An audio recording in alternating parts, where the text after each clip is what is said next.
Se avecina una grave crisis alimentaria. La invasión de Ucrania ha generado un enorme shock en el mundo de los alimentos y el precio de los alimentos a nivel global ha alcanzado máximos históricos en términos nominales. En términos reales todavía no.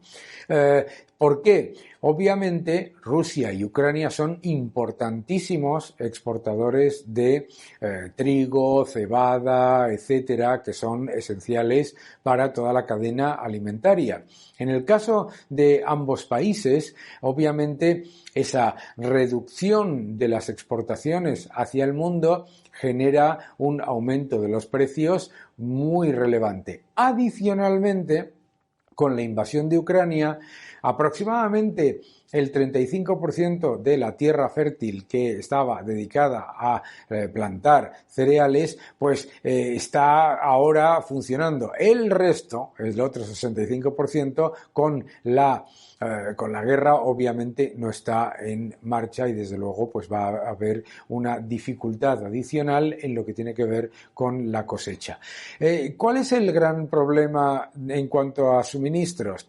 Fundamentalmente que por un lado algunos países están prohibiendo las exportaciones para mantener la demanda interna y por otro lado que ha habido toda una batería de escollos burocráticos y también regulatorios, además de impositivos, para que la producción de cereales en el resto de los países, particularmente los desarrollados, fuera económicamente viable. Entonces, en cambio, tenemos que tener en cuenta que, según algunos análisis, el riesgo de un problema de suministro global es relativamente limitado. ¿Por qué? Según análisis independientes, lo que dicen es que hemos estado en situaciones muy parecidas en las que una parte tan importante como Ucrania y Rusia no estaban produciendo para el resto del mundo, que en los años 93, 94, 2003 o 2018 y no hubo grandes problemas de suministro. Sin embargo, sí es un problema de precio.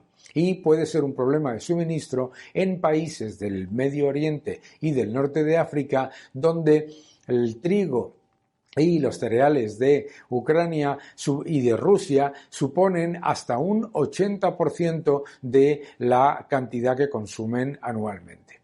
Esto claramente nos debe recordar el riesgo de que se genere una nueva, lo que se llamó primavera árabe, que también vino liderada inicialmente por la subida de los precios de los alimentos.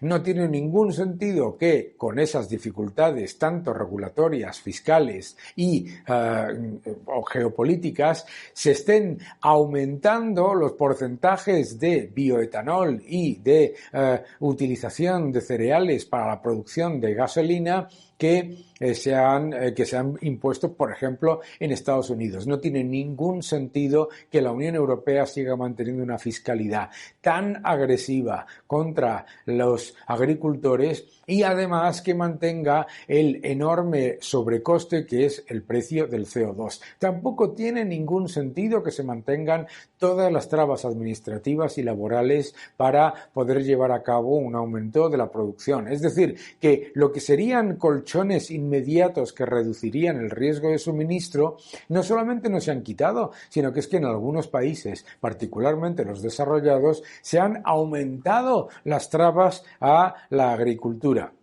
Y claro, ahí es donde se puede generar el problema. Si miramos a las estimaciones más benignas, no hay un riesgo de una crisis alimentaria.